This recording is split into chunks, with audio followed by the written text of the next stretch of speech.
बीच बाटोमा यस्तो रहेछ।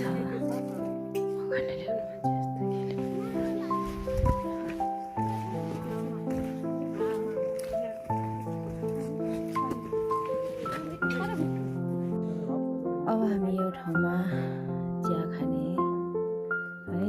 यो ठाउँमा हामी बसेर चिया खाएर रेस्ट गरेर एकछिन यत्रो ठुलो 10वटा पहाड कटेर आउँदाखेरि जम्मा एउटा यो सानो कटेज छ। यो ठाउँमा बसेर हामी चिया खाएर रेस्ट गरेर त्यसपछि यो माथिको डाँडाबाट हिँडेर फेरि घुम्टी मोडेर 2-3 डाँडा कटेर बल्ल सालपा देवीको दर्शन गर्न पुगिन्छ। कति दिनमा पुगिन्छ थाहा छैन। हे प्रभु, यहाँ बस्ने भोलि यहाँबाट हामी जानुपर्छ।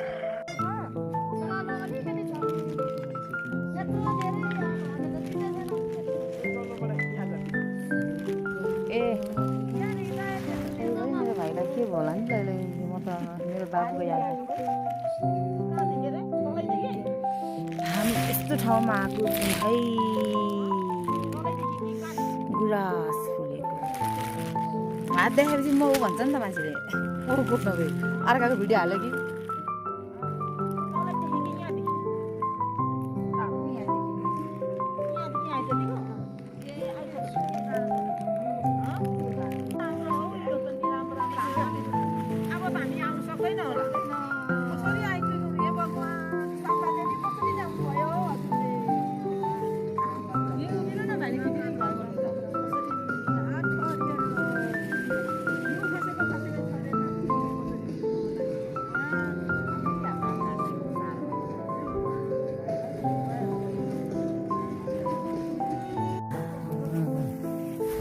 आज सालपा देवीको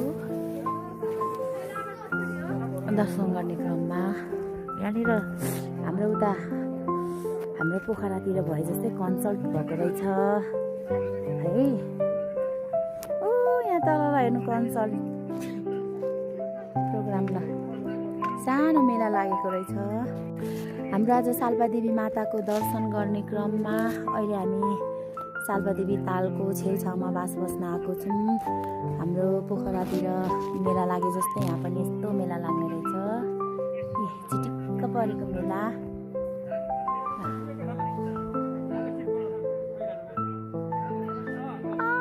आज त उहाँ हिउँले ढबक्कै ढाकिएको छ है पहाडलाई पनि। मेलाको घर, मेलाको स्टलहरू हेर्नु। ए यो छाप्रीमा बसेछौँ हामी त, आमा म दिदी यो छाप्री